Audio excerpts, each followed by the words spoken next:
Halo pemirsa, senang sekali saya Windy Nenggolan dapat kembali menemani Anda dalam Bingkai Sumatera. Kami akan menghadirkan berbagai kisah inspiratif dalam keberagaman budaya.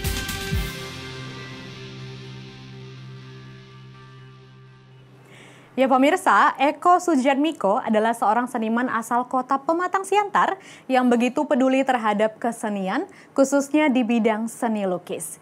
Ia menyulap sebuah perkampungan pinggir rel di Kecamatan Siantar Timur menjadi kampung seni tematik. Selain itu, Eko juga mendirikan sanggar lukis Kalam Jihad yang menjadi wadah bagi anak-anak dan remaja untuk belajar melukis.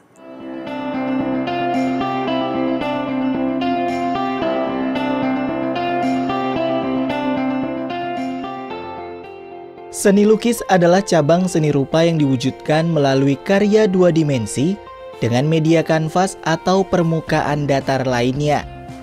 Seni inilah yang digemari oleh salah seorang seniman asal kota Pematang Siantar bernama Eko Sujatmiko.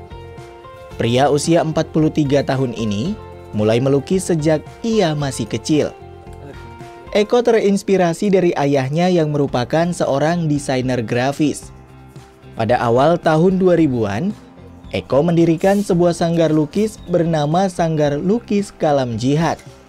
Sanggar ini didirikannya sebagai upaya pelestarian dan wadah bagi anak-anak dan remaja di kota Pematang Siantar untuk belajar melukis. Lebih kayak kepingin ngembangin bakat-bakat yang ada di sini, di Siantar sekitarnya lah, ngembangin bahwa sebenarnya pingin kita itu berkesenian itu dengan kesadaran, dengan segala macam, biar juga perasaannya lebih halus dan lebih peka terhadap lingkungan, terhadap sesama, diajarin dari seni gitu. Dan bisa juga menghindarkan kegiatan-kegiatan yang negatif lainnya gitu, lebih untuk ke anak-anak muda. Sanggar Lukis Kalam Jihad berlokasi di kawasan pinggir rel Pardomuan, Kecamatan Siantar Timur. Terdapat 50 anak yang belajar melukis di sini, mulai dari usia 5 tahun hingga remaja. Mereka belajar berbagai teknik, mulai dari teknik dasar melukis hingga profesional. Bagi para pemula, biasanya Eko akan mengajari anak-anak melukis menggunakan media krayon. Kemudian, belajar membuat sketsa. Bagi yang sudah di tahap lanjut, Eko dan pengajar lainnya akan mengajari teknik penyempurnaan sketsa dan memadupadankan warna. Lihatlah lukisan perempuan yang sedang bermain harpa ini pemirsa. Ini adalah lukisan yang sedang dikerjakan oleh Felicia Anneli, remaja usia 15 tahun yang sudah 5 tahun belajar melukis di sanggar ini. Felicia mengaku lukisan indahnya ini tak terlepas dari peran Eko dan pengajar lainnya di sanggar ini. Ia menjadi piawai menuangkan ide cemerlangnya dalam goresan kuas di kanvas. Menurut saya, Om Eko itu kebanyakan kalau ngajarnya itu nyuruh muridnya kayak kerjain dulu sendiri. Jadi kalau ada masalah kayak gituan ya selesain sendiri. Tetapi kalau misalnya udah pasrah lah, baru ditolong sih.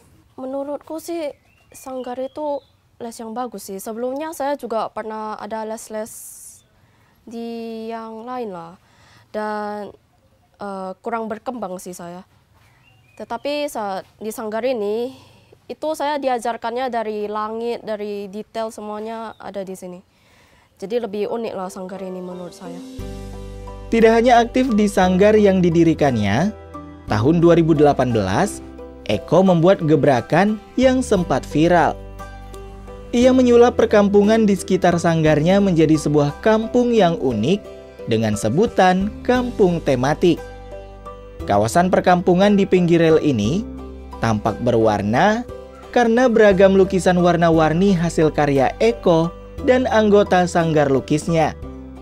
Satu, kita mau merubah stigmanya tentang bahwa kampung DPR itu, ya kan, daerah pinggir rel itu identik dengan kumuh, tingkat kriminalitas yang kita tahu sama-sama tahu. Tapi kita pingin merubah mindset itu semua, bahwa di pinggir rel juga kita bisa berkesenian, bisa ngerubah pola pikir, bisa merubah cara pandang dengan merubah kampung ini jadi lebih warna-warni, lebih ada seninya, lebih ke situ. Jadi membuat menghilangkan stigma seperti itulah.